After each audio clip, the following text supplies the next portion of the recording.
AMD 고성능 CPU를 탑재한 한성의 언더케이지와 올데이롱은 노트북 리뷰보다 더 중요한 것이 있습니다. 누구를 위한 노트북인가? 고성능 CPU가 탑재되었지만 외장 그래픽이 없이 저전력 노트북만큼 경량화가 된 노트북으로 이전에 볼 수 없었던 처음 보는 형태의 노트북이기 때문에 노트북 제조사가 어떤 의도로 만들었는지, 그리고 어떤 대상을 타겟으로 만들었는지, 이 부분을 먼저 분석하는 것이 중요합니다. 오늘 리뷰는 노트북에 대한 자세한 리뷰보다 이 질문에 대한 부분을 중점적으로 리뷰하겠습니다.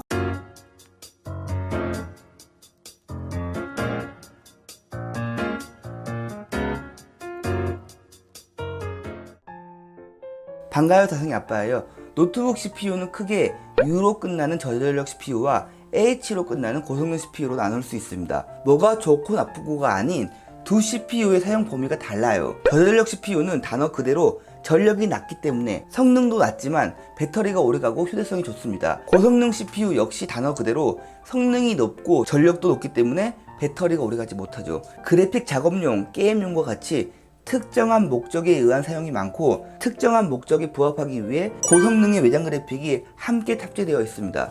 그만큼 무게와 부피도 증가하죠. 저전력 노트북에 외장 그래픽이 달리기도 하지만 노트북에 들어가는 CPU의 원래 목적을 생각하면 노트북은 큰 범위에서 이 두 가지로 나뉜다고 말할 수 있습니다.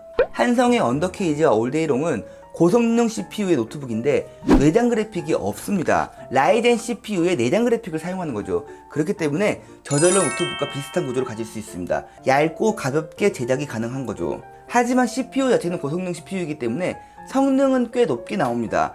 일반적인 저전력 CPU의 수준 이상이죠. 기본적으로 CPU에 들어가는 전력 자체가 달라요. 사용자들이 체감할 수 있을 정도의 꽤 큰 차이입니다. 외장 그래픽이 빠졌기 때문에 게임이나 영상 편집과 같이 그래픽 카드가 많이 사용되는 작업에서 단점이 노출되고, 반면 고성능 노트북답지 않게 휴대성에서 장점이 드러나는 거죠. 여기서 우리는 질문을 조금 바꿀 필요가 있습니다.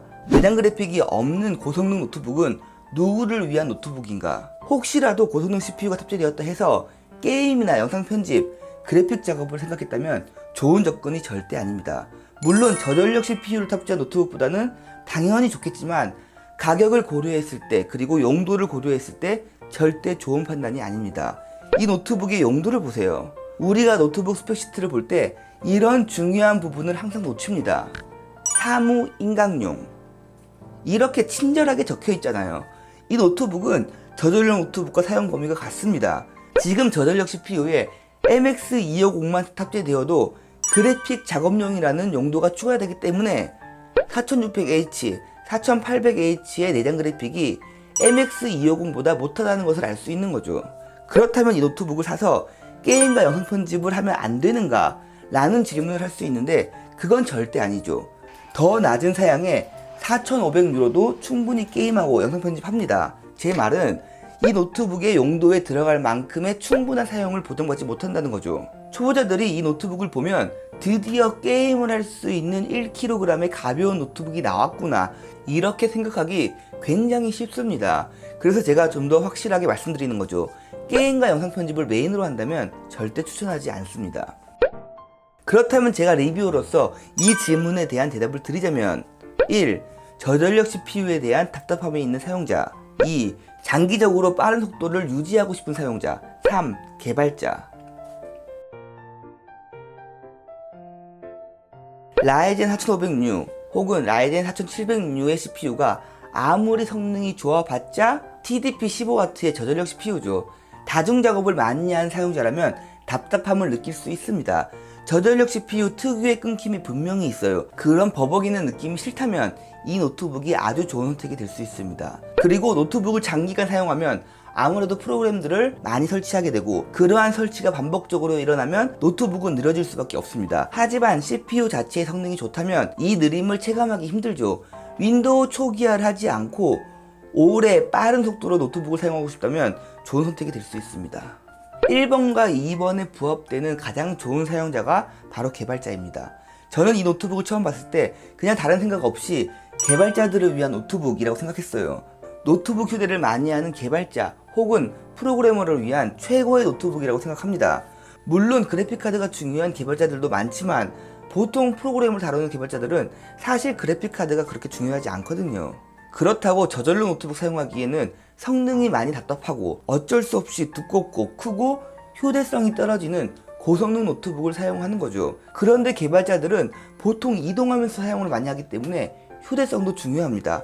그래서 또 어쩔 수 없이 그 중에서 가장 휴대성 좋고 배터리 오래가는 델 XPS 시리즈나 싱크패드 익스트림 모델로 구매하는 거죠. 사실 아무리 전문 개발자들이라도 이 노트북들의 가격은 부담스럽습니다. 하지만 선택의 폭이 없어요. 지금 이 상황에서 언더케이지와 올데이롱이 고성능 CPU 단독 탑재로 나왔습니다. 물론 내구성이나 기타 다른 부분들은 비교도 안 되게 허술하지만 가격과 스펙 그리고 휴대성만 보면 구매하지 않을 이유가 없죠. 그래서 정리를 하자면 헝그리 개발자들을 위한 최고의 노트북 정도로 정리할 수 있겠습니다.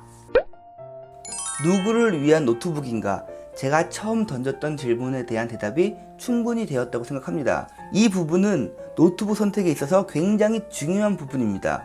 무조건 휴대성 좋고 성능 좋다고 해서 좋은 노트북으로 판단해서는 안 됩니다. 이 노트북이 갖는 아이덴티티를 정확하게 파악하고 분석해서 나에게 맞는 노트북인지를 생각하는 것이 중요하죠. 언더케이지와 올데이롱에 대한 스펙시트 리뷰를 아주 간단하게만 해드리겠습니다.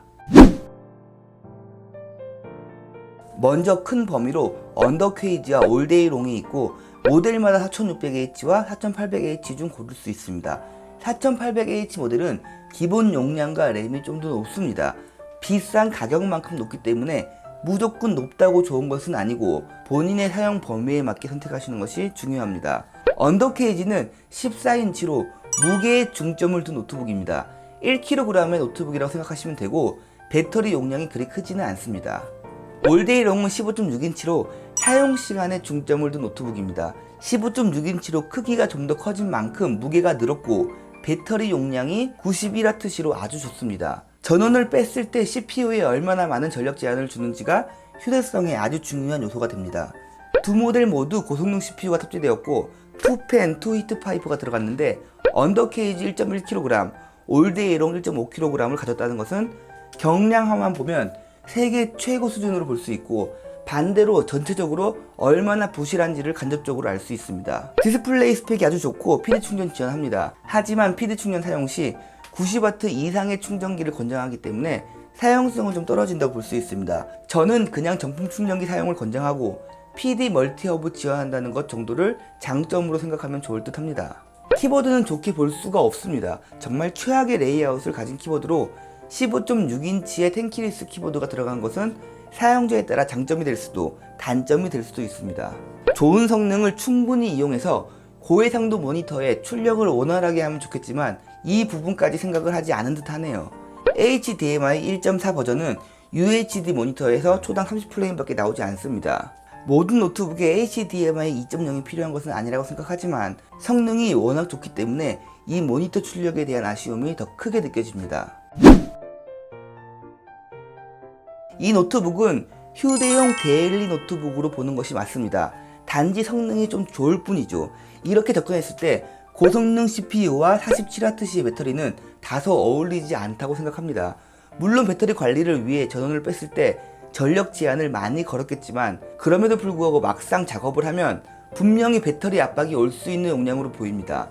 노트북의 아이덴티티와 스펙의 조화가 좋지 않은 경우로 볼 수 있고 저는 개인적으로 고성능 CPU 모델의 언더케이지는 추천하지 않습니다.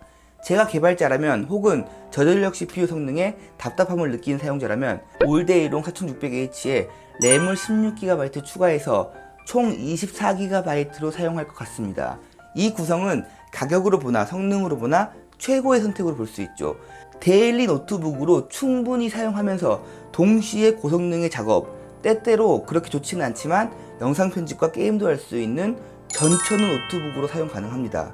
제가 영상 길이 때문에 리뷰를 디테일하게 들어가진 않았지만 사실 부실해 보이는 부분들이 너무 많아요. 하지만 가격을 생각하지 않을 수 없죠. 그리고 처음 시도되는 노트북이라는 부분에 굉장히 큰 가산점을 줬습니다. 제가 냉정하게 판단해서 이 부류의 노트북은 메인스트림이 절대 될 수 없습니다. 1, 2년 안으로 사라질 수도 있어요. 이유는 간단합니다. 저전력 CPU의 성능이 계속해서 올라가고 있기 때문이죠. 이 노트북들은 노트북 시장에서 절대 살아남지 못하는 구조입니다. 하지만 저는 노트북 리뷰어로서 새로운 시도는 늘 좋다고 평가합니다. 이렇게 제조사들이 새로운 시도를 계속해야 사용자들의 선택의 폭이 넓어지고 좀 더 본인의 사용에 맞는 인생 노트북을 선택할 수 있는 거죠. 그 새로운 시도를 통팡이에서 아쉬울 뿐 굉장히 좋은 시도라고 생각합니다. 여러분들의 선택에 도움이 되었으면 합니다. 끝까지 봐주셔서 진심으로 감사드립니다.